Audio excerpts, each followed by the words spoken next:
So ganun ang mukha talaga ng akala mo'y nanganak po ito ng ilang dosina, pero wala po akong anak.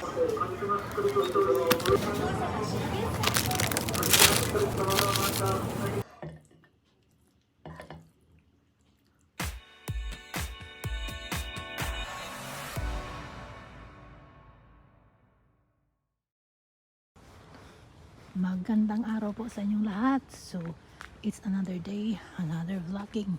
Papunta po ako dun sa tindahan. May bibilhin po ako para sa aking asawa. Pero dito ako dumaan sa park para po makapaglakad. So, ano dito? Kitang-kita na yung McDonald's dyan. So, I'm walking, going down there. Ang lamig! Ano siya, maaraw pero hindi tatalab yung init ng araw sa sobrang lamig. Kahit hindi po snowy area ang Tokyo. So nag-i-snow dito minsan lang. Hindi po talaga siya madalas nag-i-snow po dito.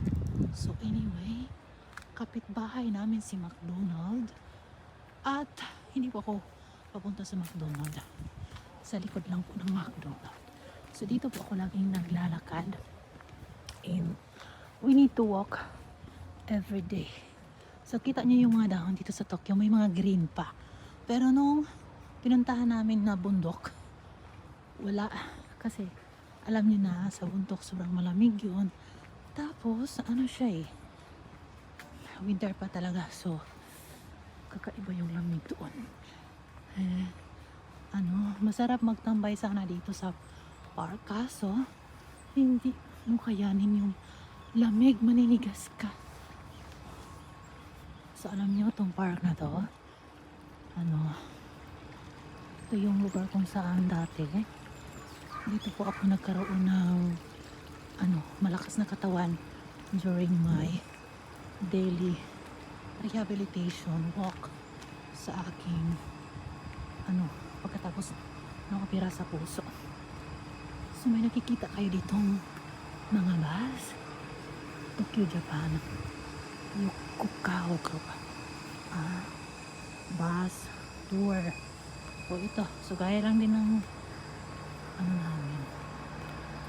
So yun, let's go back to McDonald's. Marami silang bisita dito guys. Akala ko walang tao yung bus, may driver pa pala.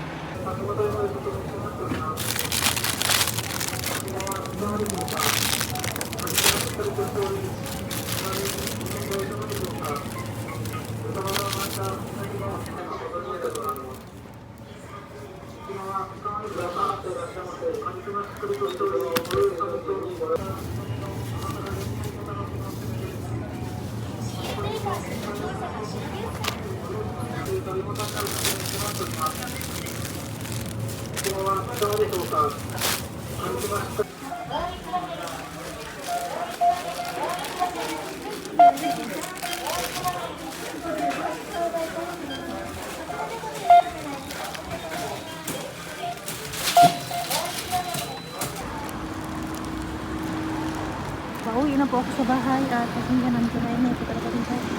Dahil ganito po ang buhay. Bahay na.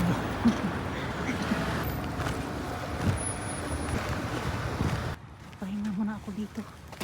Kasi kailangan din natin magpahinga. So nakabili na po ko yung mga gulay. At saka, alam nyo, yung bulaklak ng plum, parang cherry blossoms lang ito. Pero it's not a cherry blossoms. It's plum flowers. Look at that one.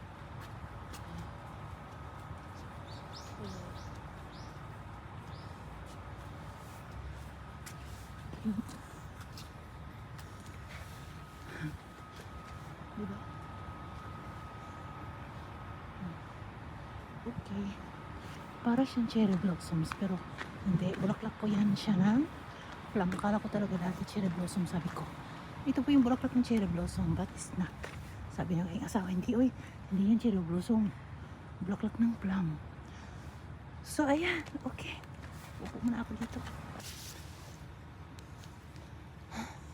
So, ganun ang mukha talaga ng, akala mo yung nanganak po ito ng ilang dosina, pero wala po akong anak. Kung sa nagtatanong dyan kung may anak ba ako at bakit po ako hindi nagkaanak, ay ibang usapan na po yan.